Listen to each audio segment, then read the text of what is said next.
आइए आज हम बात करते हैं उत्तर प्रदेश समाजवादी पार्टी के एक युवा चेहरे हैं हिमांशु वाजपेयी जी। उनसे आज बाबा श्री परशुराम जी के जो अनावरण की 108 फीट की प्रतिमा जो पूर्व मुख्यमंत्री समाजवादी पार्टी अखिलेश यादव जी ने घोषणा की है, उस संदर्भ में जानना चाहते हैं किस तरीके से आज इस समाजवादी पार्टी में लोगों में खुशी है और क्या वो संदेश देना चाहते हैं पब्लिक के लिए।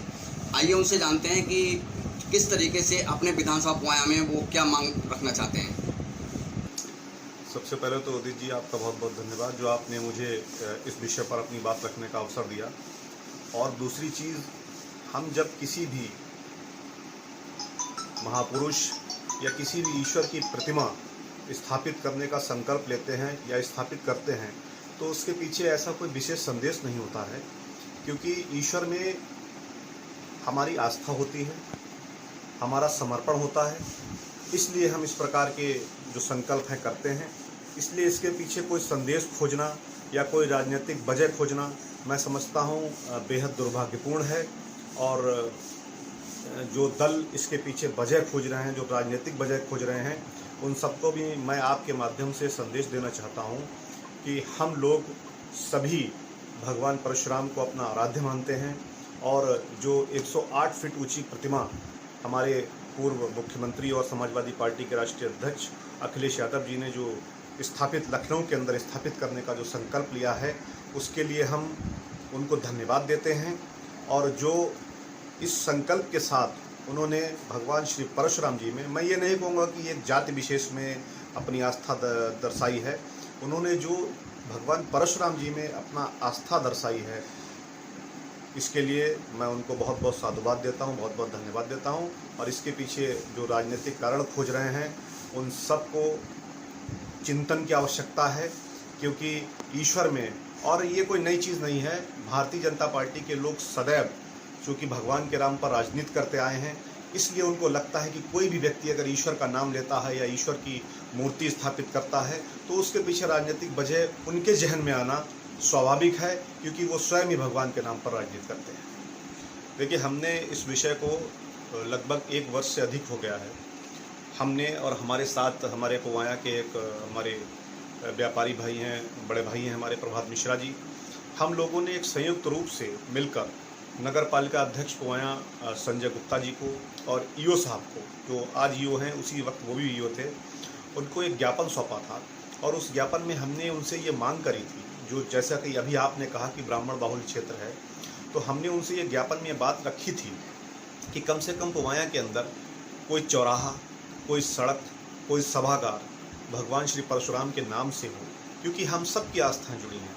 और हम कभी भी, आप यदि किसी दूसरे के नाम पर, चाहे महापुरुष हो चाहे ईश्वर हो, आप इस प्रकार की जो भी गतिविधियां करते हैं, ब्राह्मण को कभी इस पर आपत्ति नहीं हुई। हम सबका सम्मान करते हैं, सबको साथ लेकर चलते हैं और हमारा विश्वास और आस्था सबके प्रति है। लेकिन हम अपने जो आराध्य हैं उनके लिए भी कुछ इस प्रकार की कोई स्थापना हो, चाहे सड़क हो, चौराहा हो, सभागार हो, ये हम चाहते हैं हो। जो हमने मांग करी थी उस पर तत्काल चेयरमैन साहब ने आश्वासन भी दिया था कि हम इसको 1 महीने के अंदर आपकी मांग को अमल में लाएंगे। लेकिन दुर्भाग्य है कि आज 1 वर्ष से ऊपर हो गया है, इस प्रकार की कोई भी कार्रवाई उनकी तरफ से नहीं हुई है और ना ही अभी तक उन्होंने कोई इस पर निर्णय लिया है। और हम लोग चूँकि इधर कोरोना काल शुरू हो गया, 5 महीने से लॉकडाउन जैसी परिस्थितियां हैं, एक महामारी ने हम सबको पूरी तरीके से जकड़ लिया है, इसलिए मैंने इस विषय को दोबारा अभी नहीं उठाया है। लेकिन जैसे ही ये सब परिस्थितियां सुधरेंगी, हम अध्यक्ष नगर पालिका पुआया से पुनः इस विषय पर चर्चा करेंगे और निश्चित रूप से पुआया के अंदर भगवान परशुराम जी के नाम से कोई चौराहा या कोई सभागार बनवाने का काम करेंगे। इस तरीके से आपके अंदर हमने लगन देखी है समाजवादी पार्टी के प्रति, वो आपका एक कैसा उत्साह है और जिस कारण आप जो हैं समाजवादी पार्टी में एक योद्धा के रूप में आप इसमें उभर रहे हैं। उदित जी, मैं एक बेहद सामान्य ब्राह्मण परिवार में जन्मा व्यक्ति हूँ। मेरे परिवार में किसी भी व्यक्ति ने राजनीति नहीं की, हमारे यहाँ सब नौकरी पेशा लोग रहे। मुझ जैसे एक सामान्य ब्राह्मण परिवार में जन्मे व्यक्ति को समाजवादी पार्टी ने नाम दिया, पहचान दी। अखिलेश यादव जी ने, प्रोफेसर राम गोपाल यादव जी ने, धर्मेंद्र जी ने, पूरे परिवार ने, सैफई परिवार ने मुझे अपना आशीर्वाद दिया। और मुझे जिम्मेदारियां लगभग 2 बार मुझे छात्र नौजवान जागरूकता अभियान का 2 जनपदों का प्रभारी बनाया, लखीमपुर जनपद और संभल जनपद। उसके बाद मुझे अभी 2019 के जो आम चुनाव थे उसमें पलिया विधानसभा का प्रभारी बनाकर भेजा। तो ये महत्वपूर्ण जिम्मेदारियां मुझको दी, जिससे मेरा मनोबल भी बढ़ा और मेरा सम्मान भी बढ़ा। समाजवादी पार्टी के लिए समर्पित होना या अखिलेश यादव जी के लिए समर्पित होना, उसकी एक वजह ये भी है। और दूसरी चीज़, मुझे अखिलेश जी इसलिए और पसंद हैं कि अखिलेश जी का आप चाहे 1 घंटे का इंटरव्यू देख लीजिए, चाहे 1.5 घंटे का देख लीजिए, अखिलेश जी आपसे चर्चा सिर्फ उस विषय पर करेंगे जिससे उत्तर प्रदेश में विकास कैसे लाया जाए, उत्तर प्रदेश को देश का सबसे विकसित राज्य कैसे बनाया जाए। उनके 1 घंटे के इंटरव्यू में भी आप कहीं जाति या कहीं धर्म इस प्रकार की कोई बात, कोई भी बयान नहीं सुनेंगे। दूसरी चीज़, उनसे मैंने ये सीखा है कि आप अपने शब्दों को राजनीति में किस प्रकार से मर्यादित शब्दों का इस्तेमाल करें, अपने विरोधी के खिलाफ भी किसी भी प्रकार की अमर्यादित टिप्पणी ना करें, सबका सम्मान करें। और तीसरी और सबसे महत्वपूर्ण बात जो मैंने उनसे सीखी है कि हर मुश्किल को एक दिल जीतने वाली मुस्कुराहट के साथ हल करने का काम करें। जिस तरीके से आज अन्य पार्टियां आरोप लगा रही हैं समाजवादी पार्टी पे, जबकि समाजवादी पार्टी ने कई ब्राह्मणों के नाम से योजनाएं चलाई हैं, जैसे कि आपके लखनऊ में जनेश्वर मिश्र के नाम से बहुत बड़ा पार्क है, तो क्या किस तरीके से युवाओं को संदेश देना चाहते हैं, अन्य पार्टियों को क्या जवाब देना चाहते हैं? देखिए, जो लोग आरोप लगा रहे हैं, आरोप लगाना उनकी विवशता है। विवशता इसलिए है कि आज उत्तर प्रदेश में जो ब्राह्मणों की स्थिति है वो दुर्भाग्यपूर्ण है और निंदनीय भी है। आप देखिए, 700 से ज़्यादा ब्राह्मणों की हत्याएं हो चुकी हैं। इस जुलाई के माह में करीब 37 ब्राह्मणों की हत्याएं हुई हैं और उन हत्याओं पर प्रदेश सरकार की चुप्पी ये दर्शाता है कहीं ना कहीं कि ब्राह्मणों के प्रति उनकी मानसिकता ठीक नहीं है।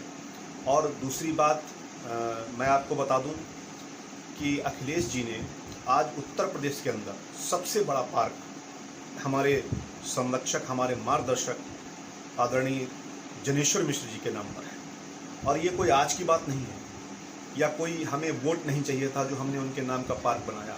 वहीं बलिया में एक बेहतरीन पुल भी जनेश्वर मिश्रा जी को समर्पित किया अखिलेश जी ने। और सबसे महत्वपूर्ण बात, जो भारतीय जनता पार्टी के लोग आज परशुराम जी की प्रतिमा के नाम पर राजनीति का आरोप लगा रहे हैं, उनको भी हम बता देना चाहते हैं कि आपने जिस स्थान पर अपने मार्गदर्शक अपने भारतीय जनता पार्टी के सर्वोच्च नेता, भारत के पूर्व प्रधानमंत्री अटल बिहारी वाजपेयी जी की मूर्ति स्थापित की है, वो खूबसूरत इमारत जिसको हम लोग लोक भवन कहते हैं, वो भी पूर्व मुख्यमंत्री आदरणीय अखिलेश यादव जी की बेहतरीन सोच का नतीजा है। और आज उस इमारत के बाहर परशुराम पंडित अटल बिहारी वाजपेयी जी की जो मूर्ति है वो शोभायमान है। तो इस प्रकार के जो आरोप, अनर्गल आरोप लगाने का प्रयास कर रहे हैं, ये इनकी विवशता है, क्योंकि ये ब्राह्मणों के प्रति जवाबदेह हैं और इनके पास कोई जवाब नहीं है। इसलिए प्रतिमा से मुझे आश्चर्य होता है कि एक 108 फीट की प्रतिमा, आपने एक प्रतिमा गुजरात में स्थापित की, बहुत भव्य प्रतिमा स्थापित की, हमने तो विरोध नहीं किया। हमने उस वक्त नहीं कहा कि आप वोट बैंक की राजनीति कर रहे हैं या जात की राजनीति कर रहे हैं। लेकिन आपको ये सोचना चाहिए कि जब आपने वो प्रतिमा स्थापित की तब आपने राष्ट्रभक्ति की बात करी कि हम सरदार पटेल की इतनी ऊंची प्रतिमा लगा रहे हैं तो ये राष्ट्रभक्ति है। और आज यदि हम भगवान श्री परशुराम जी की प्रतिमा लगाने का काम कर रहे हैं तो हम जातिवादी हो गए, हम जातिकरण करने लगे, हम चुनावी राजनीति करने लगे। तो इस प्रकार की टिप्पणियां दुर्भाग्यपूर्ण हैं और विवशता है भारतीय जनता पार्टी की, क्योंकि ब्राह्मणों की स्थिति उनकी सरकार में ठीक नहीं है, उनकी मानसिकता ब्राह्मणों को लेकर ठीक नहीं है और उनके पास कोई जवाब नहीं है। जो वर्तमान स्थिति में ब्राह्मणों पर अत्याचार हो रहे हैं उसका उनके पास कोई जवाब नहीं है। इसलिए इस प्रकार के जो सवाल हैं उनकी तरफ से आना जायज़ है। एक लास्ट सवाल आपसे और करेंगे। जिस तरीके से हमारे यहाँ जलालाबाद में परशुरामपुरी के नाम से एक तीर्थ स्थल है और उसमें पूर्व सांसद और मंत्री कृष्णराज जी ने लाखों रुपए मंजूर भी कराया था, लेकिन अभी तक उस पर कोई कार्य नहीं हुआ है, उसमें क्या कहना चाहेंगे? क्या है भाजपा की दोहरी राजनीति है क्या? देखिए, इस विषय पर चूँकि मुझे बहुत ज़्यादा जानकारी नहीं है, लेकिन ये मुझे भी मालूम है कि उसको सौंदर्यीकरण के लिए अच्छा खासा धन मुझे लग रहा है स्वीकृत किया गया था।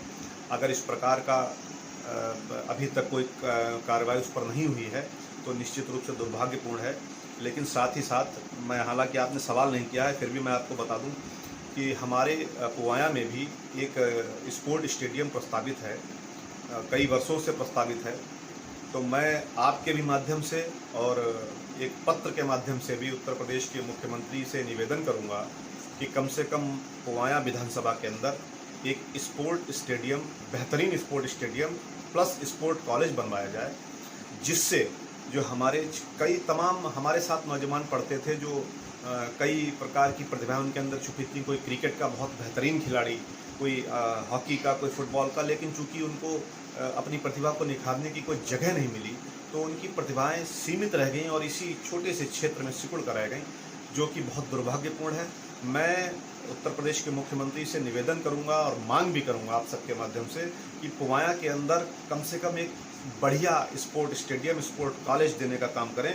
और यदि वो हमारी मांग नहीं मानते हैं या हमारी अपील को नहीं सुनते हैं, तो मैं आप सब के माध्यम से अपनी पुवाया विधानसभा और शाहजहांपुर जनपद के सभी लोगों को आश्वस्त करना चाहता हूं कि हम समाजवादी पार्टी के जितने हमारे नेता हैं, हमारे जिलाध्यक्ष जी हैं, हमारे एमएलसी साहब हैं, हमारे विधायक और पूर्व विधायक हैं, निश्चित रूप से 2022 में यदि जनता के आशीर्वाद से उत्तर प्रदेश की कमान पुनः अखिलेश यादव जी के हाथों में पहुंचती है, तो मैं आप सब के माध्यम से वादा करता हूं कि पुवाया के अंदर एक बेहतरीन स्पोर्ट स्टेडियम और स्पोर्ट कॉलेज बनवाने का काम समाजवादी पार्टी की सरकार करेगी। और ये कोई हवाई वादा नहीं है, हम इसके लिए पूरा प्रयास करेंगे और आप सब के आशीर्वाद से सफलता भी पाएंगे। धन्यवाद।